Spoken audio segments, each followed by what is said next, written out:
Hello everyone, welcome to NEET chemist 180। আজকে আমাদের topic হচ্ছে কেমিক্যাল কাইনেটিক্স। তো কেমিক্যাল কাইনেটিক্সে আজকে আমাদের পার্ট 1 ভিডিও। আজকে আমরা রেট ল সম্পর্কে জানবো এবং সেখান থেকে পিওয়াইকিউ সলভ করব এবং পরের দিন আমরা zero order, first order, half life এবং তারপরে আস্তে আস্তে আরহেনিয়াস ইকুয়েশন, কলিশন থিওরি গোটা চ্যাপ্টারটা আমরা শেষ করব। তো চলো ভিডিওটি শুরু করছি, কিন্তু ভিডিওটি শুরু করার আগে যারা আমার চ্যানেলে নতুন আছে অবশ্যই চ্যানেলটি সাবস্ক্রাইব করে দিয়ে নোটিফিকেশন বেলটি প্রেস করে দাও, কারণ আমরা প্রত্যেকদিন এইভাবে ভিডিও আপলোড করি যেখানে আমরা একটা চ্যাপ্টারকে ছোট ছোট টপিকে ভাগ করে ভিডিও আপলোড করি, যাতে আমাদের গোটা সিলেবাসের কোনো পার্ট বাদ না থাকে। এবং সেই সঙ্গে আমরা প্রত্যেকদিন প্রত্যেক ঘন্টায় কমিউনিটি পোস্ট করি এবং সেখান থেকে আমরা পিওয়াইকিউ দিই এবং সেখান থেকে আমরা রিভাইজ করার চেষ্টা করি। তো চলো ভিডিওটি শুরু করছি। আজকে আমরা জানবো কেমিক্যাল কাইনেটিক্স এর রেট ল সম্পর্কে। দেখো, একটা রিঅ্যাক্ট্যান্ট থেকে যদি একটা প্রোডাক্টে যায়, তাহলে এক্ষেত্রে যদি রিঅ্যাকশনের রেট জানতে চাই, রেট অফ রিঅ্যাকশন, সেটা কি হবে? এই রেট অফ রিঅ্যাকশন হচ্ছে আমাদের রিঅ্যাকশন কতটা এগিয়েছে, তার মানে কতটা রিঅ্যাক্ট্যান্ট রিঅ্যাকশনে পার্টিসিপেট করেছে। তার রিঅ্যাকশনে যদি রিঅ্যাক্ট্যান্ট পার্টিসিপেট করে, তাহলে রিঅ্যাক্ট্যান্টের গাঢ়ত্ব বা কনসেন্ট্রেশন কি হবে? কমবে টাইমের সঙ্গে। তাহলে আমরা বলতে পারি rate of reaction is equal to change in concentration with time.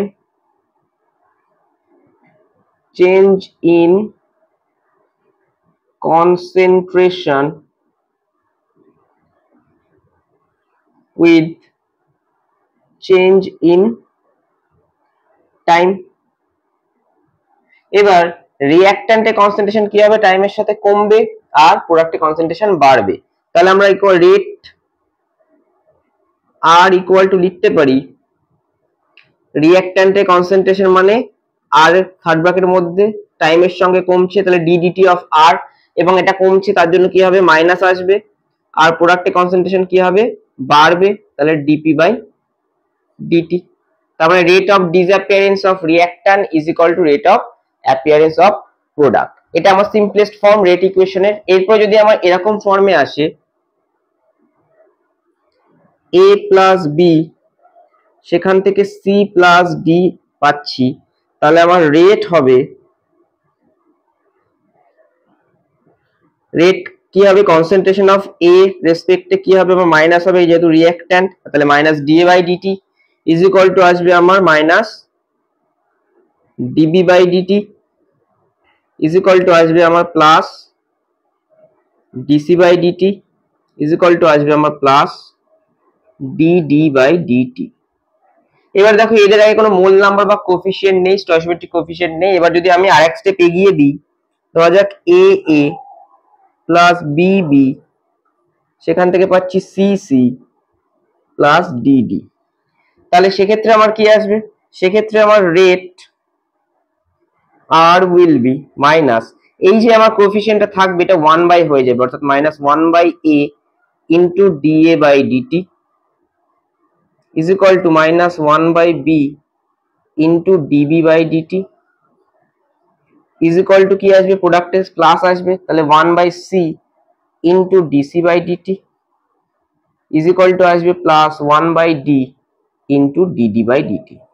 অর্থাৎ আমার যে কোএফিসিয়েন্টটা থাকবে সেটা আমার নিচে চলে আসবে এবং তারপরে আমার রিঅ্যাক্ট্যান্টটা আগে মাইনাস আসবে চেঞ্জ অফ কনসেন্ট্রেশন টাইমে এবং প্রোডাক্টটা আগে আমার প্লাস আসবে। এবার এইখান থেকেই আমরা একটা যেই মেন পিওয়াইকিউ দেখে নেব এবং তারপরে আমরা ফার্দার প্রসিড করব।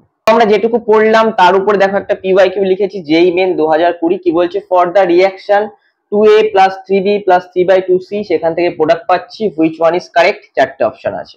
তাহলে আমি আগে রিঅ্যাকশনটা যদি লিখি, কি রিঅ্যাকশন আছে? 2a plus 3b plus 3/2c, সেখান থেকে পাচ্ছি প্রোডাক্ট। তাহলে রেট ইকুয়েশনে রেট কি আসবে? আমার রেট আসবে এখানে minus half d A by d t, ডিএটাকে আমরা এখানে এন এ লিখতে পারি, mole number change, by DT is equal to minus 1 বাই 3 d N B by DT is equal to minus, এটা উল্টে যাবে, তাহলে 3 এর 2 আছে, এটা 2 এর 3 আসবে, ডিএনসি বাই ডিটি। এবার সব জায়গা থেকে আমরা মাইনাস উড়িয়ে দিতে পারি এবং তারপরে দেখো এই যে আমার ডিএনএ ডিটি রেসপেক্টে আছে সব জায়গাতে, তাহলে এখানে পুরোটাকে আমায় 2 দিয়ে মাল্টিপ্লাই করে দিতে হবে। তাহলে এটা যদি পুরোটাই 2 দিয়ে মাল্টিপ্লাই করি, তাহলে আমরা কি পাবো? ডিএনএ ডিটি পাবো। সব মাইনাস গুলো আমি উড়িয়ে দিচ্ছি এখানে, তাহলে 2 দিয়ে মাল্টিপ্লাই করলে এখানে ডিএনএ বাই ডিটি, এখানে 2 চলে আসবে, তাহলে 2 এর 3 dNB/dt, এখানেও 2 চলে আসবে, তাহলে 2 আর 2 এর 4 এর 3 dNC/dt। এই হচ্ছে আমার কিন্তু rate equation. dNA/dt is equal two 2 এর 3 dNB/dt ইজ ইকুয়াল টু 4 এর 3 dNC/dt। জাস্ট একটা স্টেপ এগিয়ে বলা আছে। তাহলে দেখো dNA/dt ইজ ইকুয়াল টু 3 এর 2 আছে, হবে না, তাহলে এই অপশনটা বাদ। dN এর dNB ইকুয়াল আছে, হবে না, তাহলে dNA/dt 2 এর 3 dNB/dt 4 এর 3 dNC/dt, অপশন সি কারেক্ট। 5 নম্বরটাও দেখে নাও, এখানে 2 এর 3 আছে কিন্তু এখানে 3 এর 4 আছে, তাহলে এটা হবে না, তো option C will be the correct answer. যেই মেন 2020 কোশ্চেন। তো এই টাইপের কোশ্চেন কিন্তু তোমাদের দিতে পারে রেট ইকুয়েশন থেকে কেমিক্যাল কাইনেটিক্সে, তো তোমরা এই টাইপটা খুব ভালো করে দেখে যাও। এবং পরের দিন আমরা আসবো জিরো অর্ডারের রিঅ্যাকশনে এবং জিরো অর্ডারের ডেরিভেশন সম্পর্কে জানবো এবং সেখান থেকে কি ধরনের গ্রাফ দিতে পারে এবং হাফ লাইফটা আমরা একটু দেখে নেব। নমস্কার।